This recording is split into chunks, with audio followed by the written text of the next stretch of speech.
John Madden. We talk about same game, new attitude. Yeah, I think it's great. We're starting our first year of Fox. To me, this is what it's all about.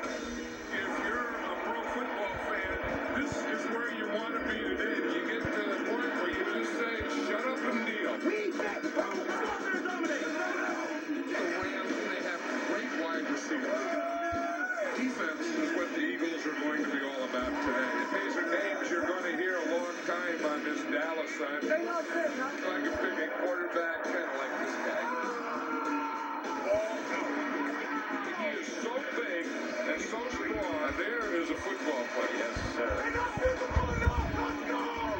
He waits and invites him to come, and then just boom, right there, makes boom, boom.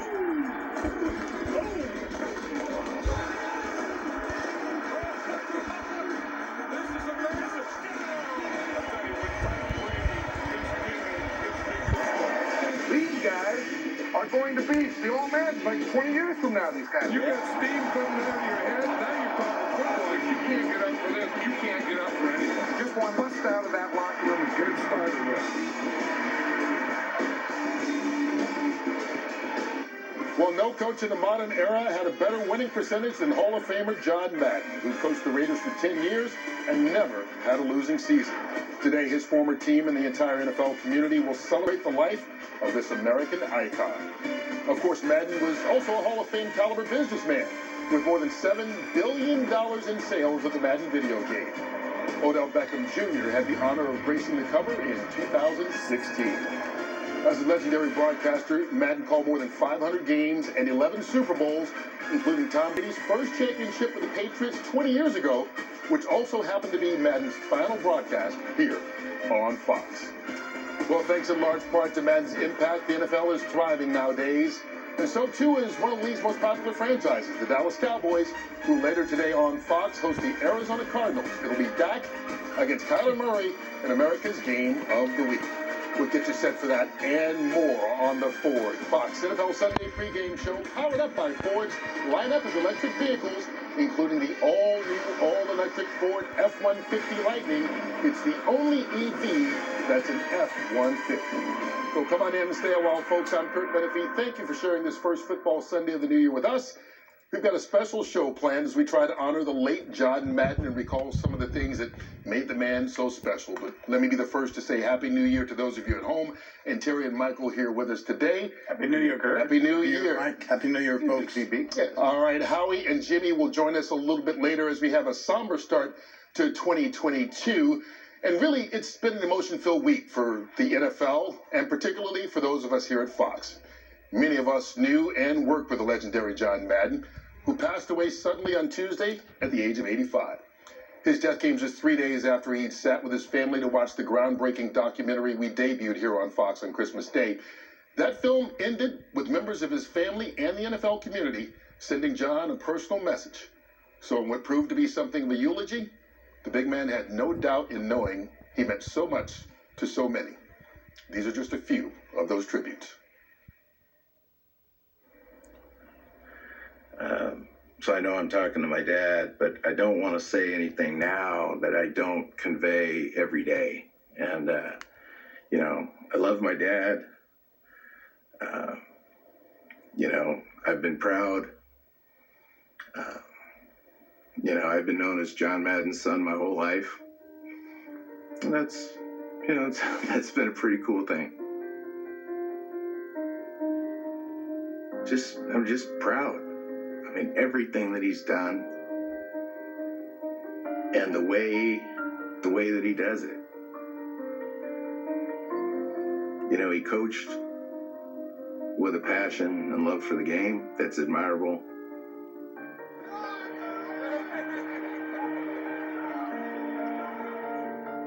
He went into broadcasting and changed the way football was broadcast, if not greater sports.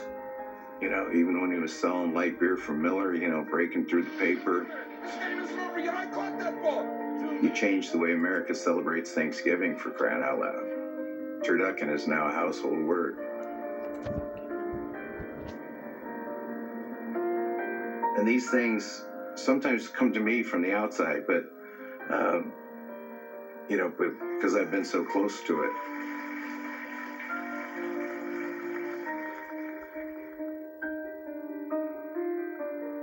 Dad, I've been proud of everything you've ever done.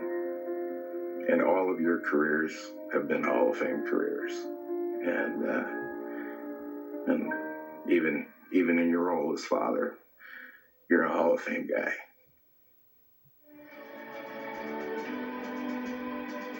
My message is the same now as it would have been back then. I love you, Coach. Anytime I got to go into a production meeting with you, we had a blast, and I'm sure you'll chuckle thinking back to those times. Coach, you have meant so much to the NFL, so much to the game of football, and so much to me. Thank you from the bottom of my heart. I always wanted to be on the cover of Madden. I think every player does.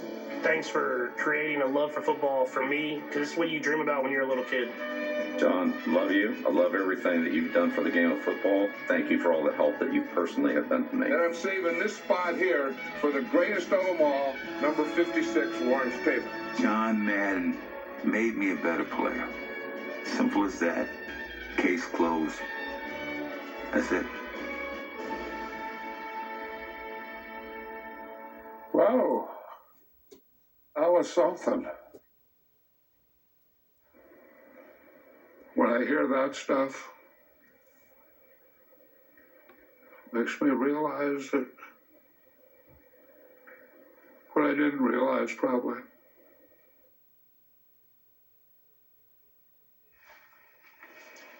That documentary debuted here on Fox on Christmas Day. The day after Christmas, Madden and his wife Virginia celebrated their 62nd wedding anniversary. It proved to be 2 days before his passing. So in honor of Madden, today, Virginia and his entire family are gathered in the room where John Madden always watched football on Sunday, watching together as a family. Let's bring in Howie Long right now. And Howie, John Madden was a lifelong Raider, was here with Fox from day one. You're a lifelong Raider, here from Fox, or with Fox from day one. I'd love to hear your thoughts on his passing. Yeah. Well, first, I think we have hats off to Joel Santos and Tom Rinaldi, who were tasked with capturing the life of an icon. The Madden documentary is amazing. For those who haven't seen it, you have to see it. To me, what stood out about John was in this day and age of filters and avatars, John was a larger-than-life example of someone who was 100% authentic. It was all about football and family. And as we've seen over the last week, John was beloved by coaches, players, and fans across the country. And I don't think you can write the history of the game without John Madden being in it. You know, one of the things that Madden became famous for was the All-Madden team. Everybody loved the All-Madden team. Howie was on the first ever All-Madden team in 1984. It wrapped up in 2001. Michael, you were on the last All-Madden team. And I still have my jacket, Kurt. I'll never get rid of this, my All-Madden jacket. And, John Madden, for me, as we saw Lawrence Taylor say, made him a better player. He did the same for me. I realized I was never going to be on the cover of a video game, but I could be good enough to be called into a production meeting to have a conversation with him. When you pull up to the stadium to get ready for game day and you see the bus there, you're like, I know this is a special game being called by the one person who made me watch more football as a kid of games that were well over, but he made it seem like as if I turned away from the channel, I'm going to miss something. He had the ability that I've never seen before, we haven't seen since, of just grabbing your interest and making it seem like more than just a game. And John Madden's definitely a legend that you can never replace. And that's part of the reason why when Fox got football in 1984, the two guys they went after were John Madden from a game broadcast standpoint, and from a studio standpoint, you, Terry. It was kind of profound, wasn't it? What I didn't realize, I realize now. He didn't realize so many people loved and cared about him like he saw.